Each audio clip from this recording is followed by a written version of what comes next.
Why did the author of this wine book start with tasting and the sensory experience rather than history, regions, or grapes? And was that the reason, perhaps, or one of them, why this book was chosen as one of the best 4 wine books of this year? Why is your experience of what tastes good, whether it's wine or anything else, as personal as a fingerprint? And when it comes to wine, what do we mean by structure?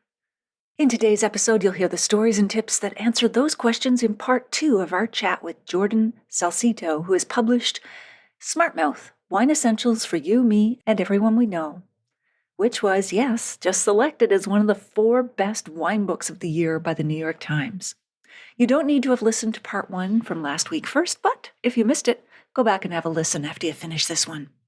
By the end of our conversation, you'll also discover why our first impression of a wine's aroma matters more than we realize, why Jordan ultimately walked away from the Master Sommelier service exam, how the title Smartmouth came together and captured the spirit Jordan wanted for the book, why Jordan sees point scores and rigid wine hierarchies as a form of ego rather than as a useful guide for drinkers, how different people visualize or conceptualize wine while tasting, how Jordan's concept of wine personas differs from traditional tasting language, what the tall framework explains about wine structure, and how simple sensory exercises can help drinkers identify tannin, alcohol, acidity, and earth-driven flavors with confidence.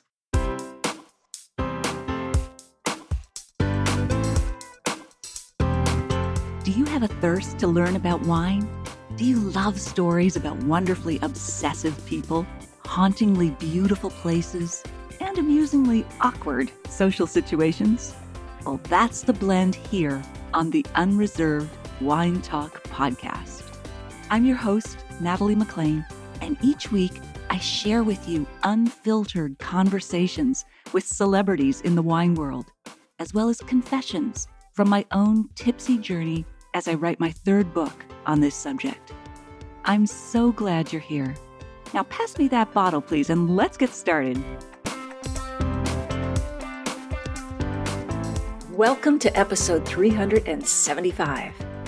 So what's new in the drinks world this week, you ask? Well, J.P. Weiser's 24-year-old was named Canadian Whiskey of the Year at the 2026 Canadian Whiskey Awards, reinforcing the growing reputation of aged Canadian expressions.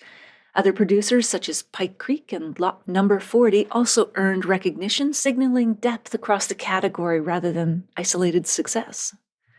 Interprovincial wine shipping reform continues to be a major discussion point, with negotiations aimed at expanding direct shipping of Canadian wine across the provinces by May 2026.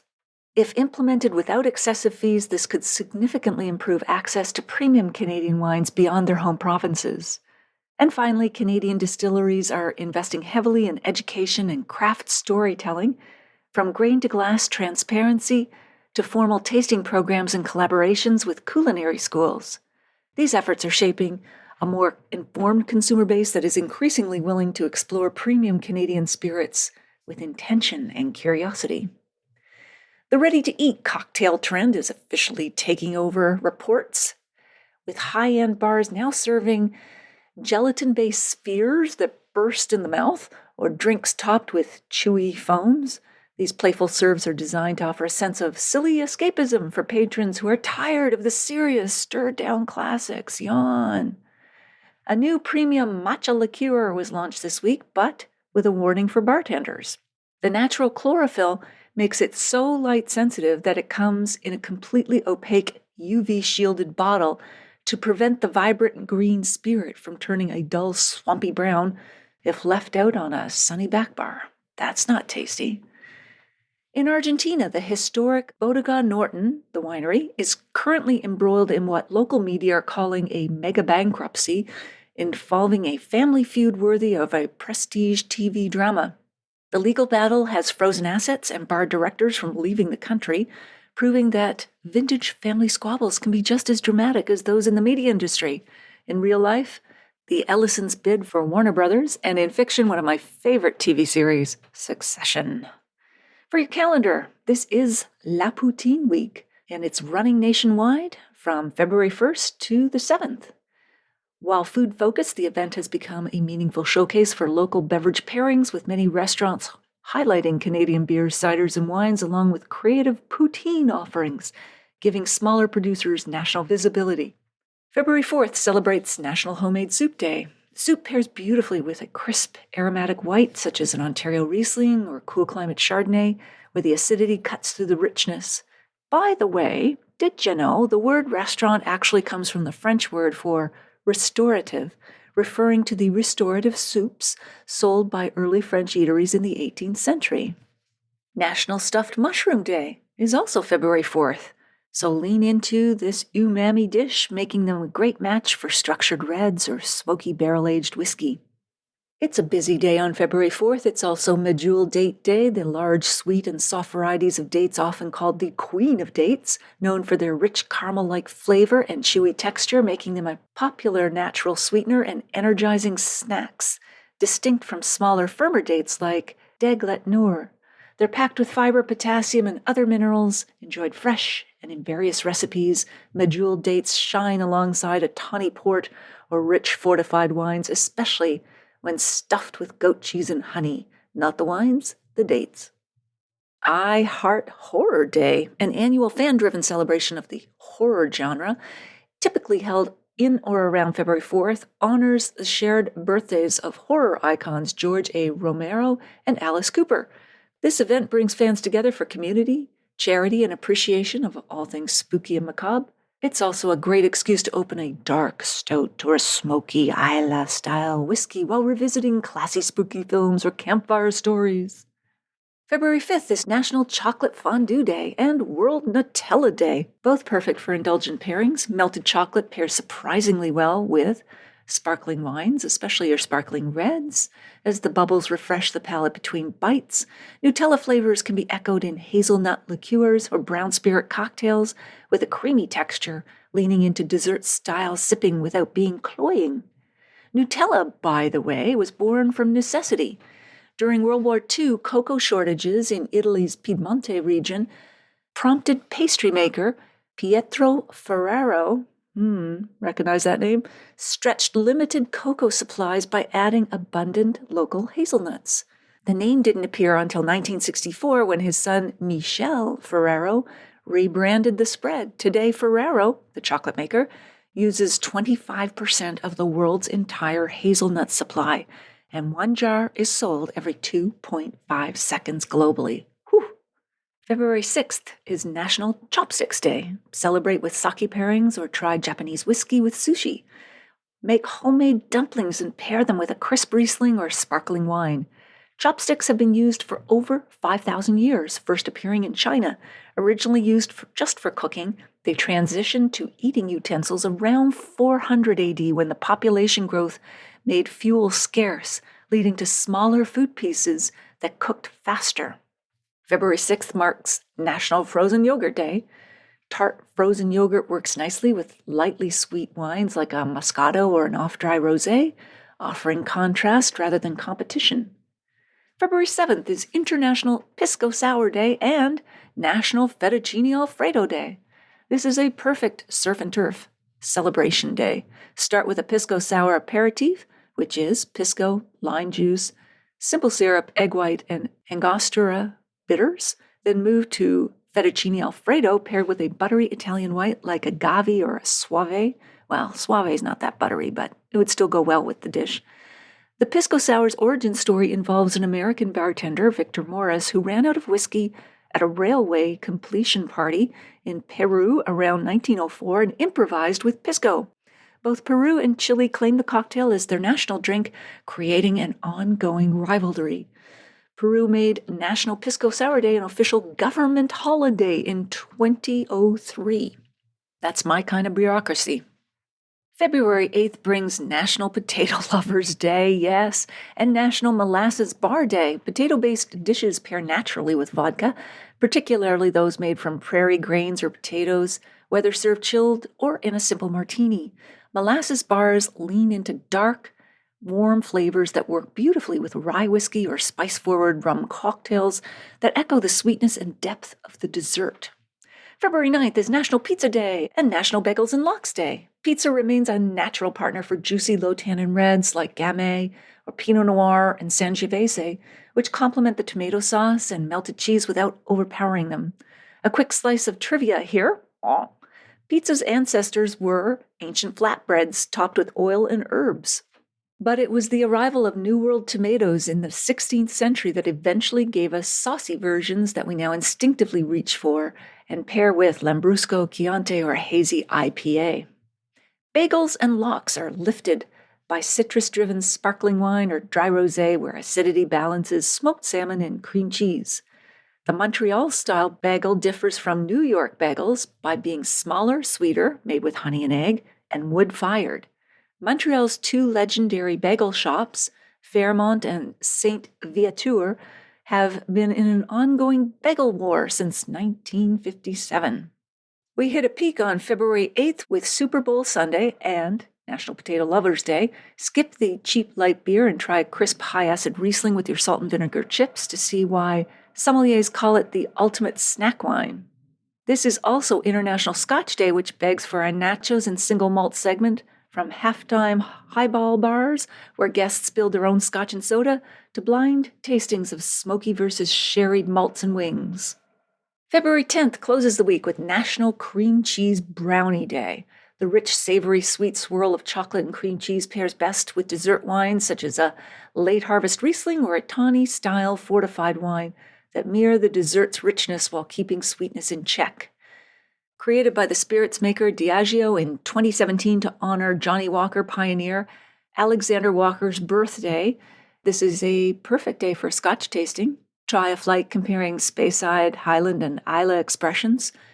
Pair your dram with dark chocolate or molasses bars for a sweet pairing.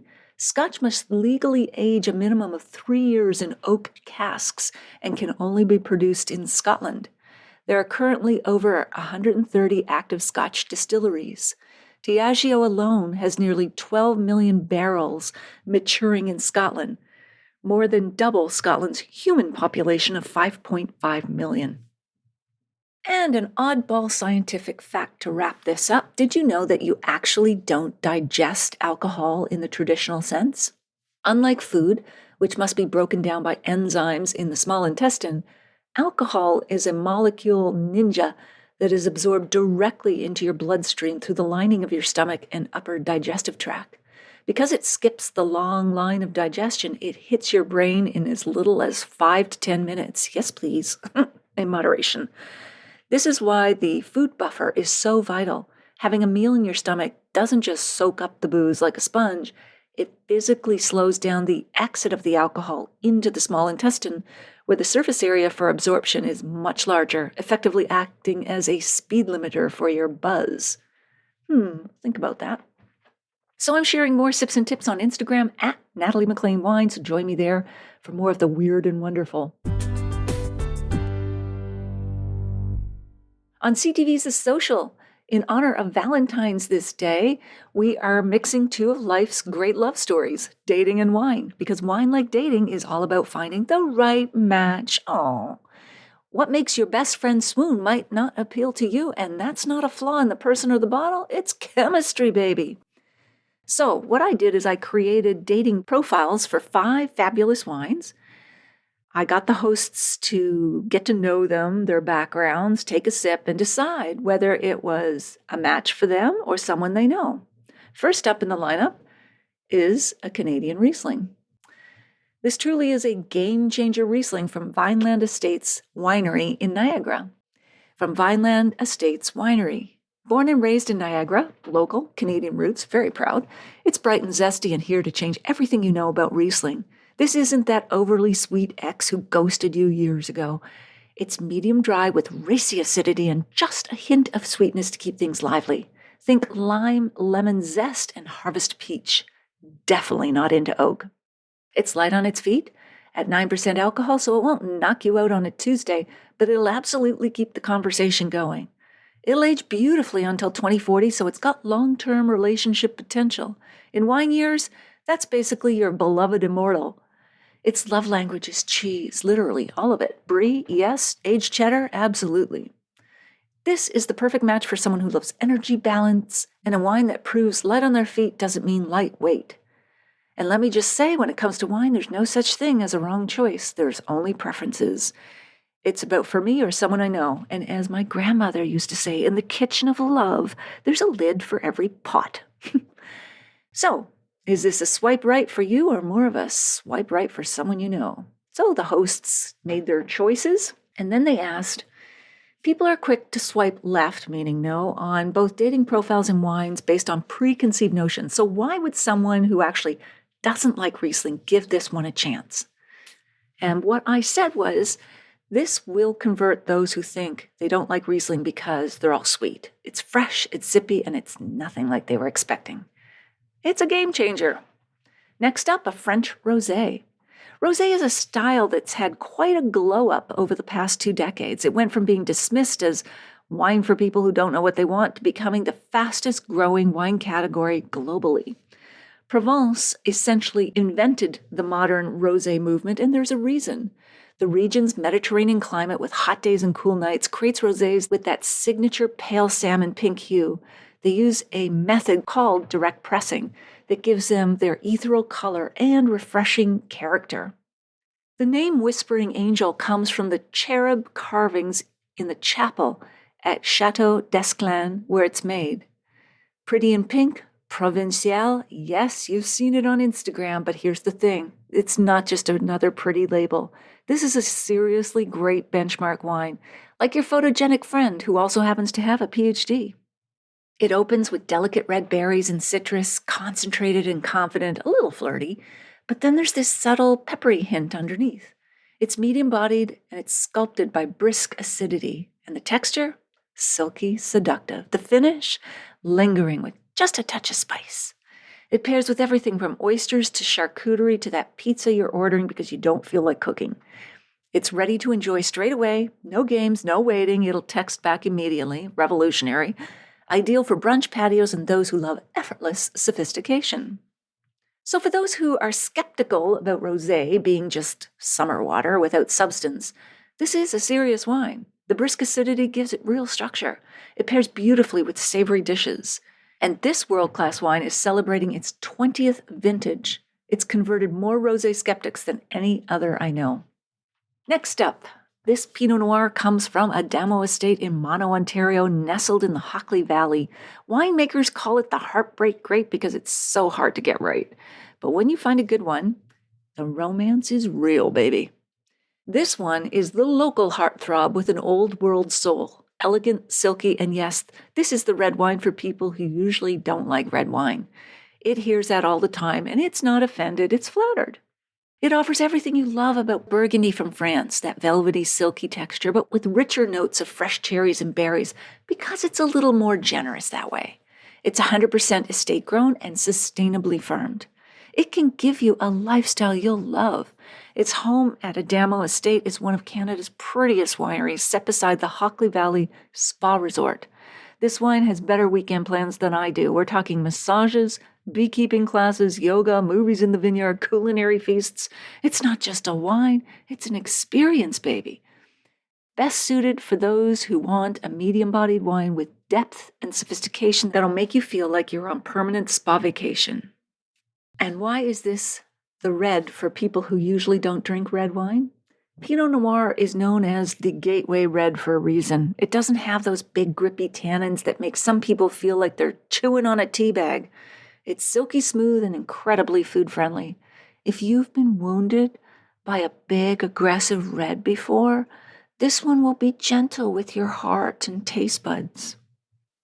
Next up, we have a Spanish wine that's the definition of a great catch. It's got the top pedigree coming from Spain's largest wine family. It's high quality but low maintenance on your wallet. It's actually been named the best value in Rioja Crianza in the liquor store. Not bragging, just facts. It opens with inviting aromas of ripe cherry and berry fruit, followed by gentle hints of vanilla and warm spice from oak aging. On the palate, it's juicy with red and dark fruit layered with subtle earthy notes and a whisper of smoke. The texture is velvety and inviting without feeling heavy. It finishes clean, lingering, with a pleasant touch of oak. This wine is looking for someone who appreciates a classic without pretense. Perfect for someone who wants a red that's easy to enjoy with great food. So for skeptics, I would say this is the wine you want when you're looking for versatility. Some reds are too heavy, others are too light. This is the Goldilocks zone. Plus, if you think you need to spend a fortune to get quality wine in Spain, this is your wine. It over-delivers at its price point, which is only $13.95, by the way. Two Sister Vineyards from Niagara was founded by sisters Angela and Melissa Fata Marotta, and the 11th post in the wine's name refers to the fence post on their property that marks the spot where they decided to build their dream winery. They have also since opened a second Niagara winery, Stone Eagle, in November. This is a Bordeaux-style blend of Merlot, Cab Sauv, Cab Franc. Yes, it's complex. It contains multitudes. The Merlot brings plush, approachable fruit. The Cabernet Sauvignon adds structure, backbone, and serious commitment potential. And the Cabernet Franc, well, that's its playful, earthy side, the layers you'll keep discovering. It's also a gold medal winner at the National Wine Awards of Canada, but it's not here to intimidate. It's here to whisk you off your feet. It likes romantic dinners, deep conversations, and those who appreciate craftsmanship. It's full-bodied, structured, and built for the long haul. Ideal for those who love red blends and Ontario wines that compete with the very best in the world. For skeptics, some people think blends are less pure or quality than single varietal wines made from one grape, but that's like saying a symphony is less musical than a solo. The blend here creates complexity and balance. It's proof that teamwork makes the dream work.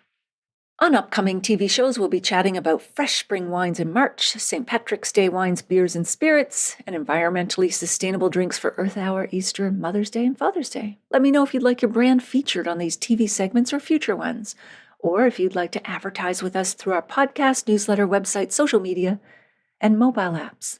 Please email me at natalie@nataliemclean.com. Back to today's episode. 3 of you will win a copy of Jordan's new book. If you'd like to win, please email me and just say, I'd like to win. It doesn't matter where you live. I'll choose 3 winners randomly from those who contact me at natalie@nataliemclean.com. Keep them for yourself or give them as gifts. If you're reading the paperback or ebook or listening to the audiobook of my memoir, Wine Witch on Fire, Rising from the Ashes of Divorce, Defamation, and Drinking Too Much, a national bestseller and one of Amazon's best books of the year, I'd love to hear from you at natalie@nataliemclean.com. I'll put a link in the show notes to all the retailers worldwide at nataliemclean.com/375. Okie dokie, let's get on with this show.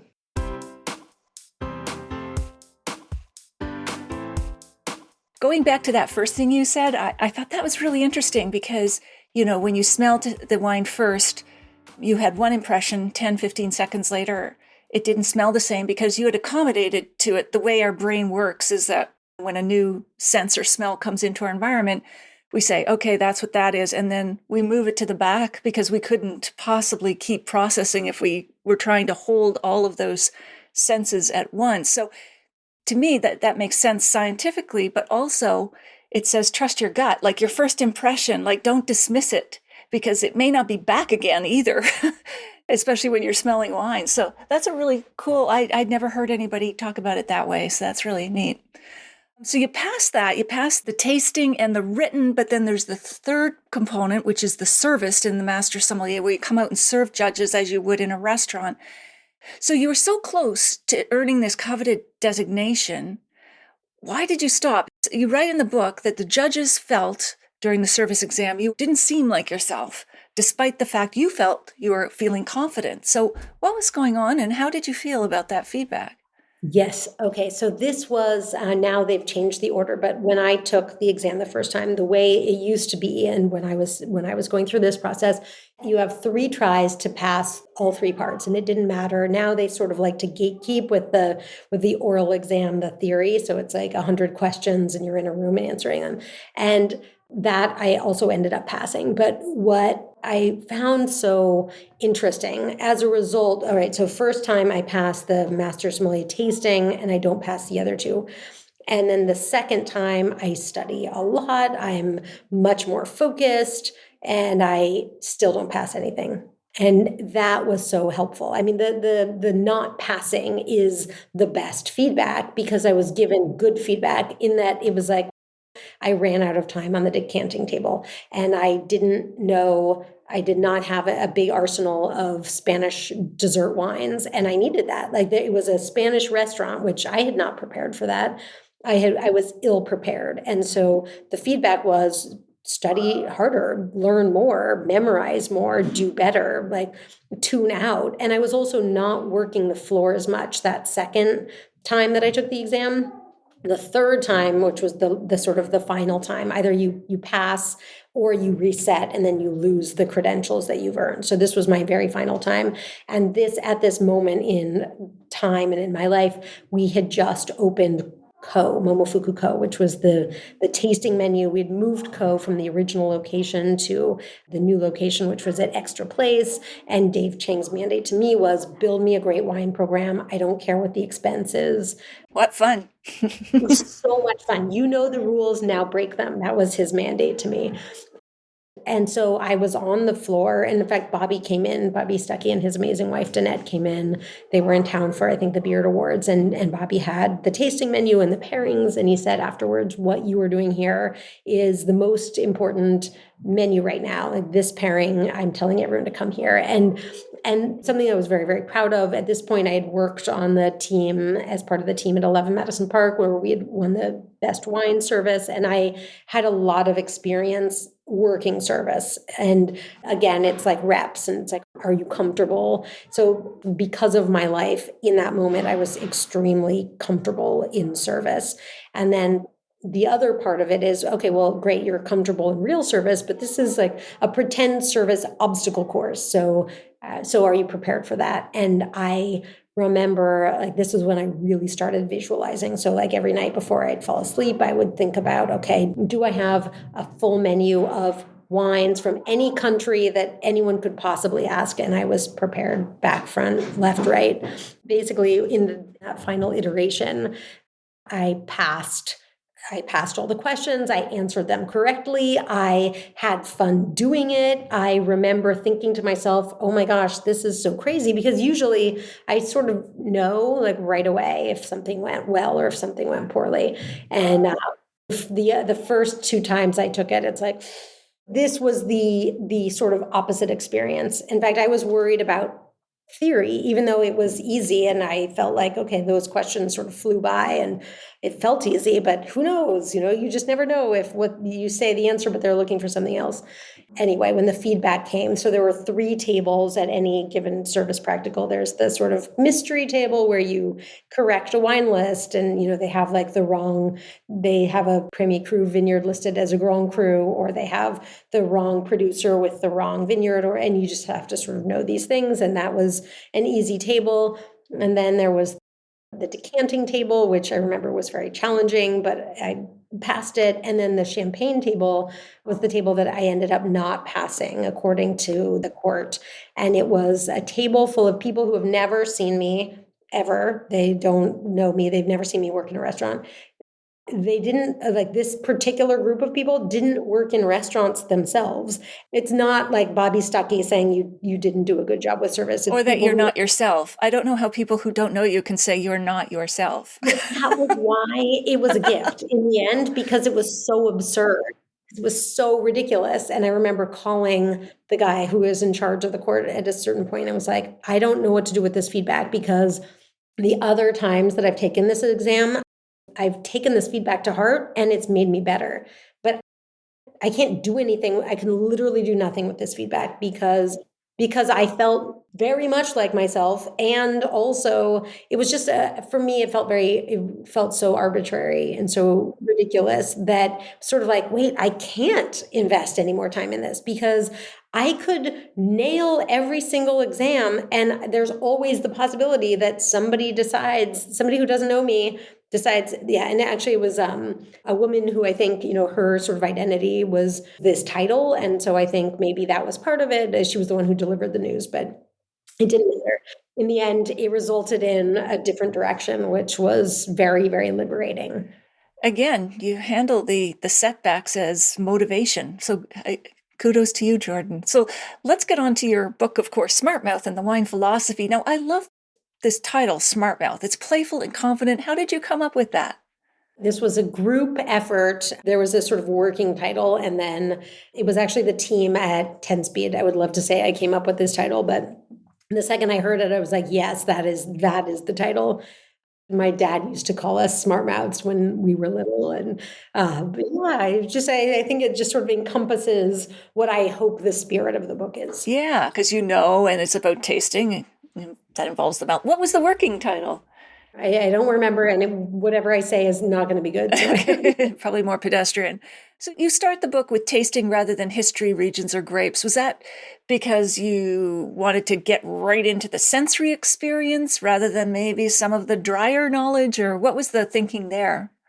Okay, so it was exactly that. It was sort of like, okay, wait a minute, why are people picking up this book? Or if and that is also the question that I get asked the most often is like, oh, hey, I had this wine that I liked, and like, why did I like it? Or how can I find another wine like this? Or, oh, have you ever tried this? I really loved it. And so I thought of that as the most empowering way to approach wine. Whether you're new to wine or more familiar with it, it's sort of like, okay, why is it that we resonate with the things that we do? And then the other thing I hoped to do with this book is sort of peel back a little bit. This idea of like what resonates with us is almost always a value system as well. So sort of trying to just give people more tools to think about their own value system in regards to wine. And I love that you say delicious is personal. How does that square with the fact that the wine world especially is full of scores and ratings and sommeliers and designations and all kinds of tiers and caste systems from the 1855, whatever? How does that all go with delicious is personal? Yes, because it really is. And the other thing one other little interesting tidbit I uncovered while researching this book, we all have between 2 and 10,000 taste buds. So there are a lot of taste buds, but some of ours work and some of them don't, and they're all configured differently. So our appreciation for what is good and what is delicious is as individual as a fingerprint. That for me was a good reminder that, my husband, who is extremely knowledgeable about wine, we went on a vacation over the summer that celebrated our wedding anniversary of 17 years. And it was like the night of, but we had two different wines. Like I wanted this wine from Liguria that I love. It's not a fancy wine.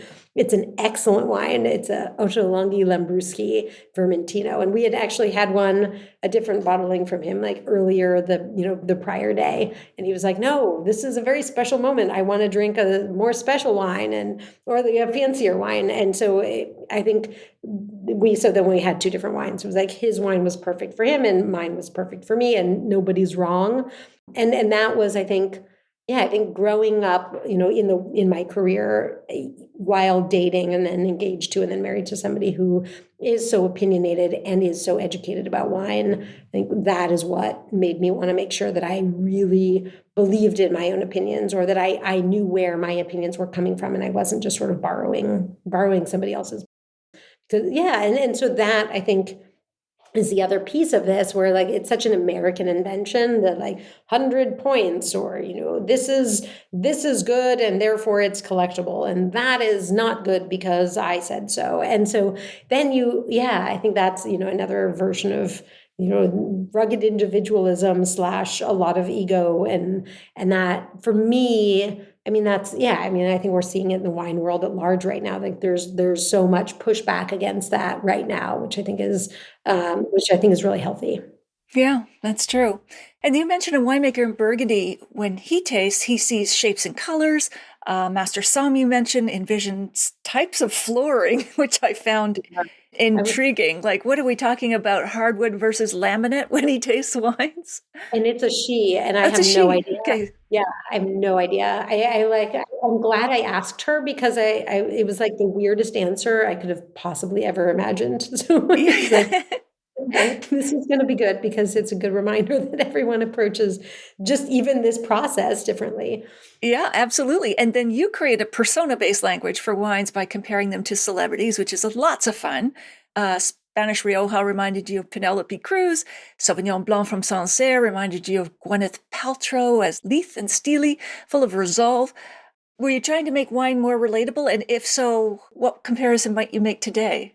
Oh my goodness. All right. And I also want to say that all of that sort of those connections came back in my very, very earliest days, like pre WD-50. So that was like when I was sort of trying to understand wine and then sell it by the glass to people who came in and wanted to, hey, should I get this Rioja or this, Sangiovese? And I think yeah, A hook. I needed Yep. a hook A and relatable hook, yeah. exactly, and a framework. And so that, yeah, it's so funny. I don't think of wines in that way in terms of celebrities anymore, but it really worked at the time and it definitely resonated with other people. I think like that's been that kind of creative approach has been drilled out of me a little bit with this. But I still think about it. I guess now I think about how it feels like when I'm like, yeah. So I think it's a mix of, I don't know how to answer this question thoughtfully because, or just correctly, because I think that was like how I started. And then once I had more tools, then it was helpful because I sort of didn't have tools. And so it's like, well, what do I have? I have celebrity reference points. So this is sort of behaves this way and this one behaves that way and creating enough differences in language for that. Um, and now I think of it, yeah, I guess I do sort of think of them. There are personas to wine. I just don't attach names to them, maybe.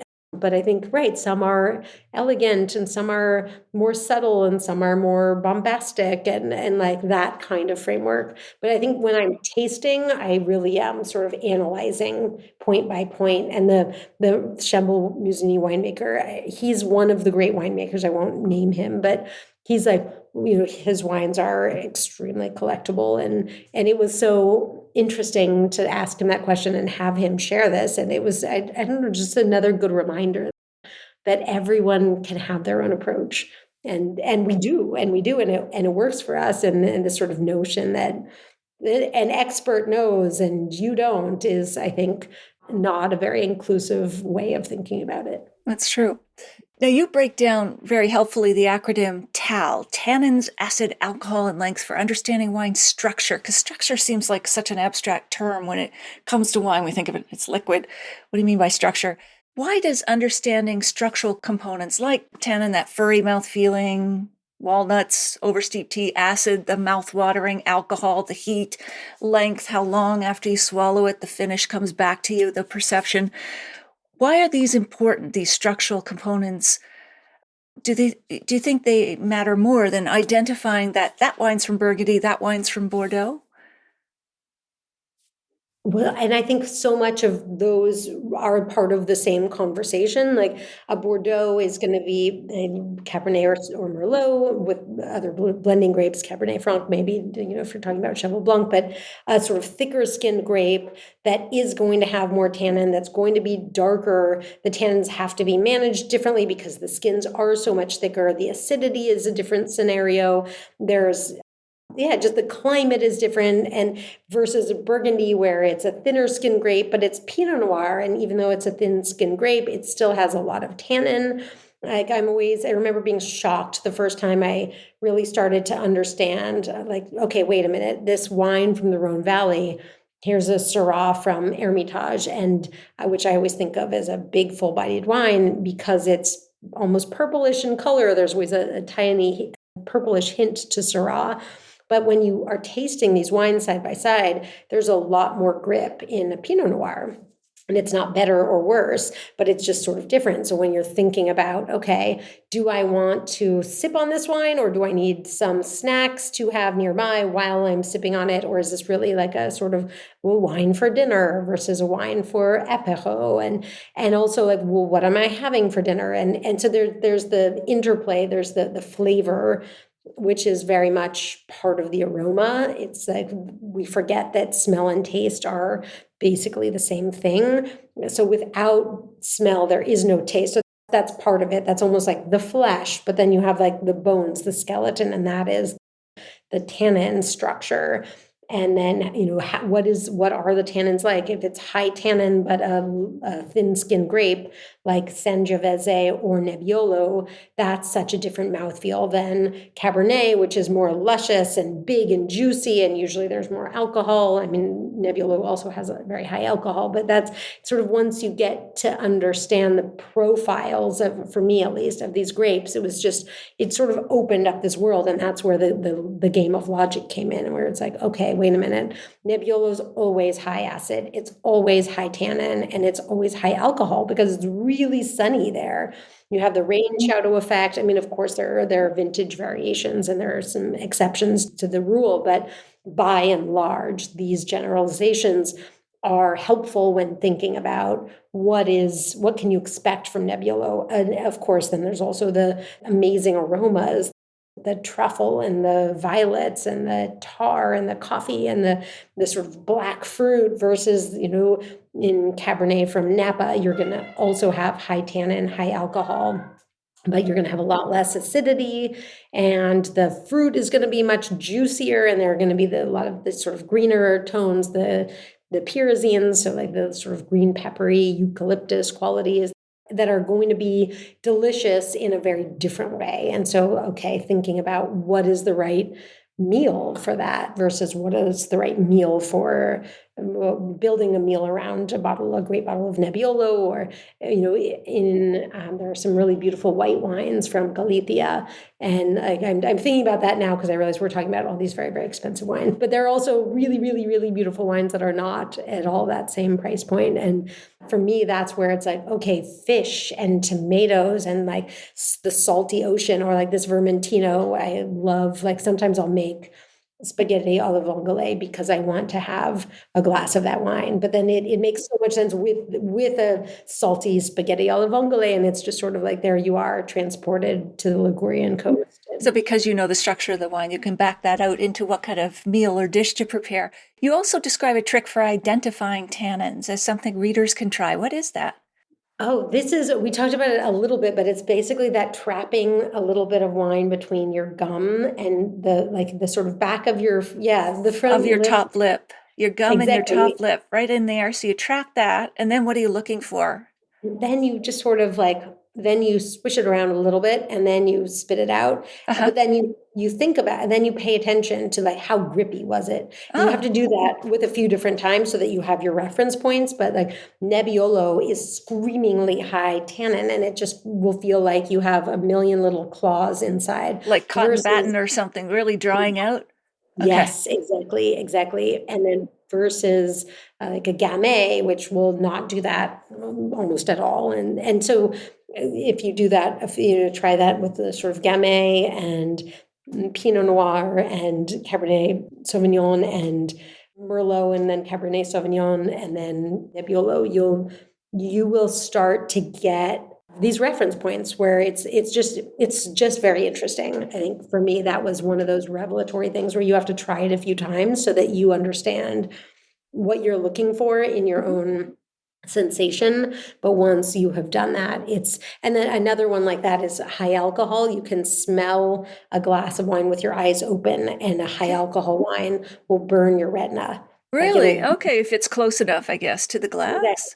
Exactly. Like smell that like with your eyes open. But then if you do that with a lower alcohol wine, say something from like a Muscadet from the Loire Valley, and like nothing will happen. And it is sort of wild. I got to sort of speak with a couple of different groups of people lately for some different conversations, and we tried that trick, and people are always so blown away. Like, oh my gosh, I gotta try that. True. I feel that. You're right.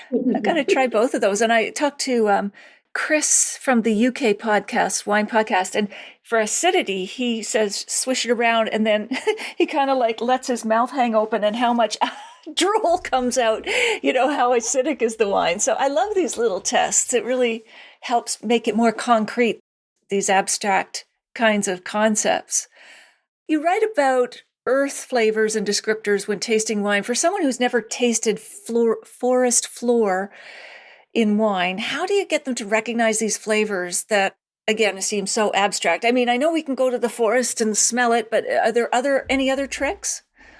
Let's see. For me, I guess a part of it is I grew up in Colorado, like in the mountains, and we would hike all the time. And so I think it's almost like that smell of like being in the, like, to get more specific, it's like being in the fall, like in the forest. If you're on a hike and it's just rained and like there's a bunch of aspen leaves on the ground, or so sort of like big leafy leaves, versus if you're hiking and it's like you're in a wetter, more sort of humid place and there's lots of moss, and that sort of, there's like that smell of moss, which is like a little bit green and leafy, but also a little bit wet and damp. And there are different gradients of that.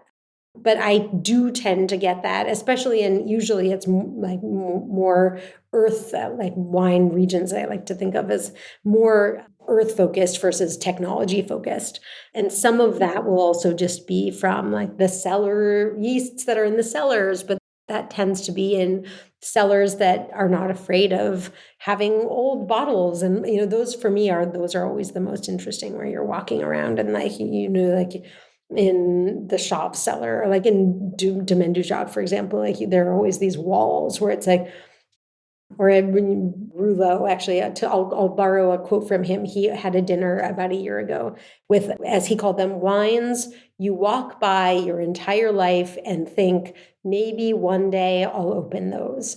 And so it's just, they're buried in, layers of time. And so I think there is a smell to that I associate with older special bottles that are from either cooler vintages that had less sun and less ripeness, or just from cooler regions where sun, it's more about the earth versus the sun. Okay. Now, you discussed natural wines.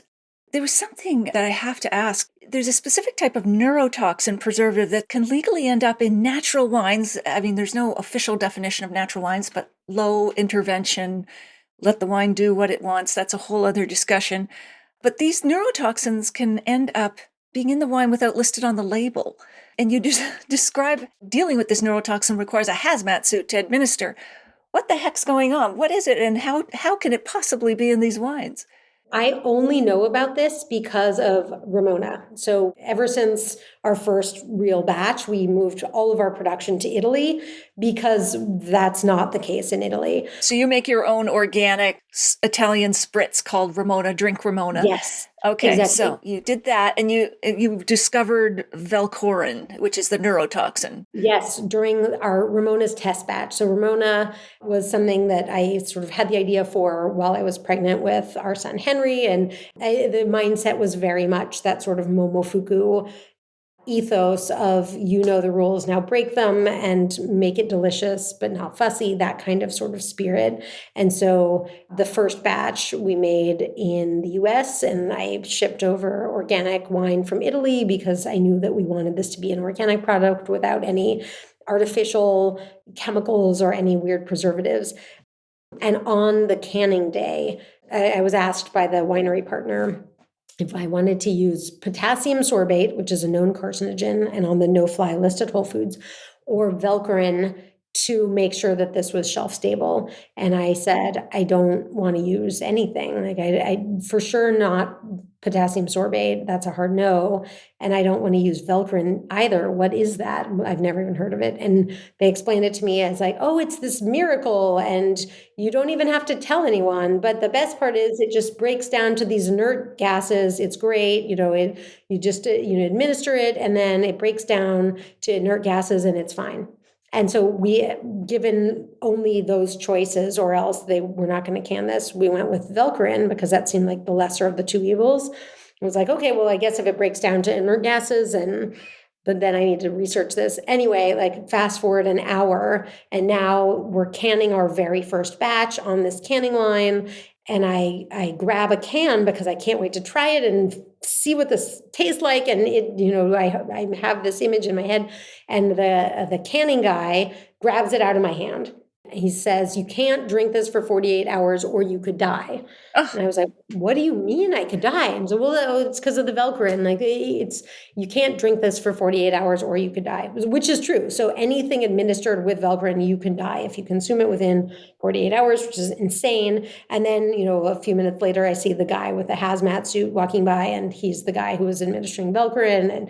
And so and then I start digging into it more, and it turns out that this whole thing, I don't know who owns the chemical Velcorin. I should look into that, but it's clearly being pushed, and to the point where we then was like, okay, well, we're not ever going to work with this stuff again, so we need to find another canning facility or canning line, and it was impossible to do in the U.S. The only way was if we bought our own tunnel pasteurization machine, which was going to be like old, used, and over $1 million.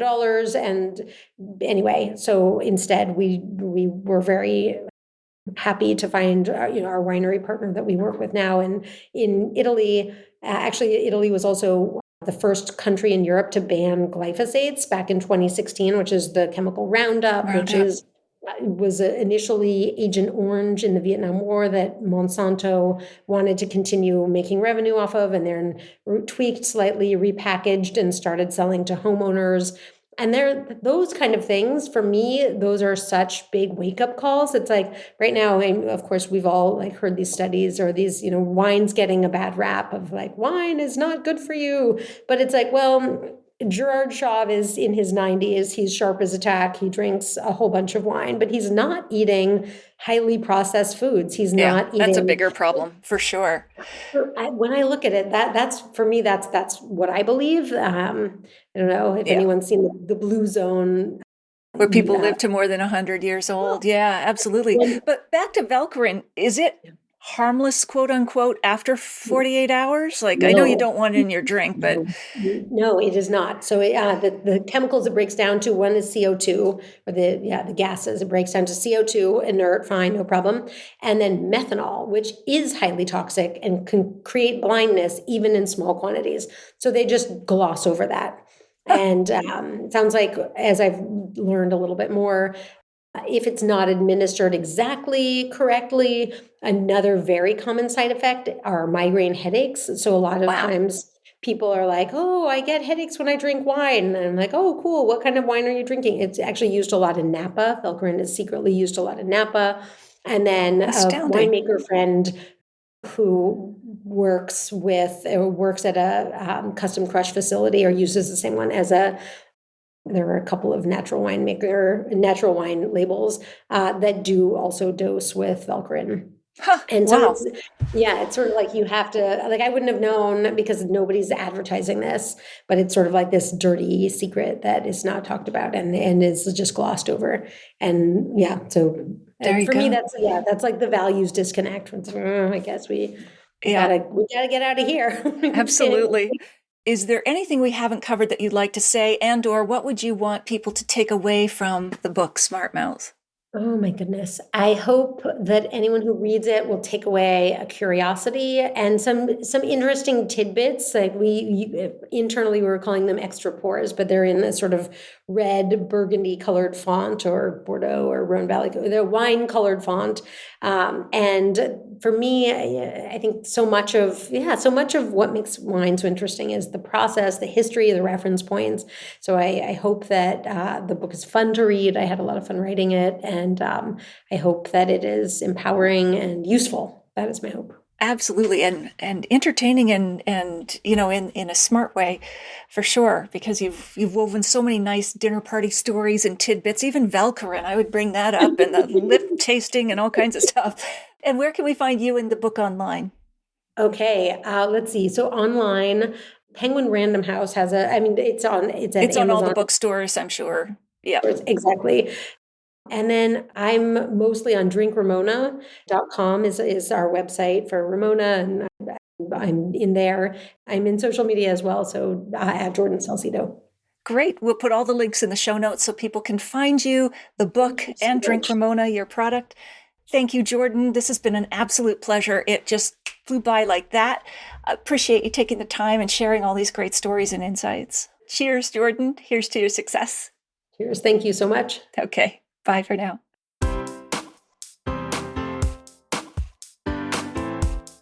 Well, there you have it. I hope you enjoyed our chat with Jordan. Here are my takeaways. Why did Jordan start the book with tasting rather than history, regions, grapes? Was it because she wanted to get right into the sensory experience rather than maybe some of that drier knowledge? And she said, yes, exactly. The question she's often asked most is, I like this wine, but why did I like it? And can I find another wine like this? So she thought that was the most empowering way to approach wine. I totally agree.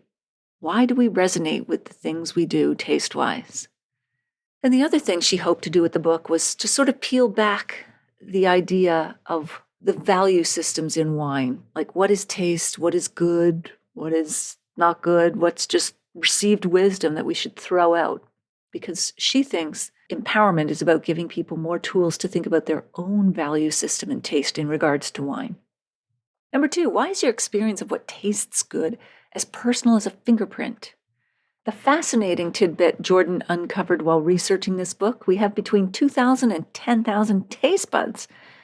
That's a lot, but some of them work and some don't, and they're all configured differently. So our appreciation for what is good or delicious is as individual as a fingerprint. She and her husband went out on vacation over the summer and celebrated their wedding anniversary of 17 years, and they had 2 different wines. She wanted one she loved, and he wanted a different one, and they said, hey, it's a special moment, but let's enjoy the wines we enjoy most. And it was a perfect evening for both of them. Oh. And number 3, when it comes to wine, what do we mean by structure? And why is it important? Does it matter more than identifying that, say, a wine's from Burgundy or Bordeaux?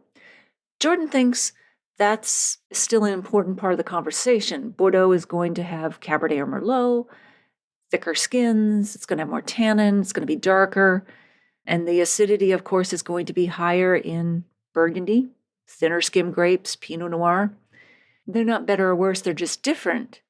If you missed episode 19, go back and take a listen. I chat with how to become the world's best sommelier with Arvid Rosengren. I'll share a short clip with you now to whet your appetite. The key, if you want to become a good blind taster for spirits, it's exposure, I think. You got to smell a lot.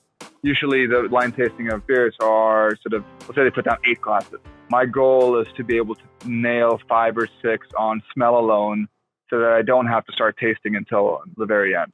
Because once you start tasting, you start messing with your palate and everything becomes difficult. You have to nail more than half of it on the nose alone and then move to taste. Your spirits are usually so sort of defined by their category in the sense that it's pretty easy once you learn the sort of archetypes to start getting there. And do you mean that like a tequila is always easily identifiable versus a Cabernet? Exactly. Even if they're different, the differences are so marked, whereas the difference in wine can be very subtle. You know, sometimes you get Shiraz that tastes like Malbec and that kind of thing. You don't get that with spirits. If it's a Scotch, it's very different from a bourbon. And it's always going to be very different from bourbon.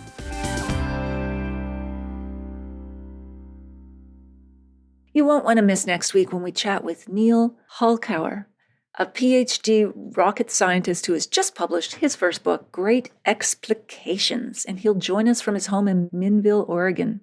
To give you a taste of future guests, we'll have Michael Finnerty on pairing wine and cheese, Sarah Heller, Master of Wine on the shape and texture of wine, Dr. Charles Knowles, who has just published a best-selling memoir, Why We Drink Too Much, and Marisol de la Fuente on the wines of Argentina. Do you have a question for any of our guests? Please let me know. Do you know someone who'd be interested in learning more about the behind the scenes of the restaurant world, wine lists, how to taste wine, and so on? Please let them know about the podcast. Email or text them now while you're thinking about it, please. It's easy to find the Unreserved Wine Talk podcast. Just tell them to search for that title, or my name, Natalie McLean Wine, on Apple Podcasts, Spotify, their favorite podcast app, or they can listen to it on my site, nataliemclean.com/podcast. Email me if you have a sip, tip, question, or you'd like to win one of 3 copies of Jordan's books that I have to give away. I'd also love to hear your thoughts on this episode, or if you've read my book or are listening to it. Natalie@nataliemclean.com. In the show notes, you'll find a link to take a free online food and wine pairing class with me called The 5 Wine and Food Pairing Mistakes That Can Ruin Your Dinner and How to Fix Them Forever at nataliemclain.com/class. And that's all in the show notes at nataliemclain.com/375. Thank you for taking the time to join me here. I hope something great is in your glass this week. Perhaps a wine that has the perfect structure for you.